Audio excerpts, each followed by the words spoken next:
Goto bulalo ba ang hanap mo? Yung tipong sabaw pa lang, panalo na. Meron dito niya sa Barangay Binyan, Pagsangan, Laguna. Pag galing ka ng Santa Cruz, Laguna at papunta ka sa Pagsangan, tas nakita mo yung Shell, yung gasoline station, kumaliwa ka lang dyan ha, tapos diretso ka lang, bandang dulo. Bubungad sa'yo dito ang magandang tanawin at sariwang hangin. Daan-daan sa pagdadrive ha, kasi pakurba ang daan dito. Baka imbis nakakain ka lang, maligo ka pa. Ikaw din. Ito nga pala si Randilla Goto Bulalo, na pag-aari ni Kuya, bagong bukas na tindahan. At ito'y nakatago sa Barangay Binyan, Laguna. Dinayo na namin, syempre para makita nyo. Ang sabi nila, panalo daw yung sabaw dito at tipak ng laman. At parang totoo nga. Hindi nga tayo nagkamali. Ang isang order ng kada bowl dito ay 70 pesos. At ang karneng ginamit dito ay karne ng kalabaw.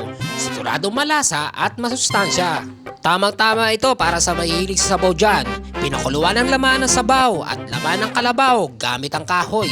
Hanggang sa lumambot ang laman at banuot ang rekado sa laman ng kalabaw. Kaya bago lumamig ang sabaw ay amin na tong titikman. Ikaw, kailan mo to plano puntahan? Tara na!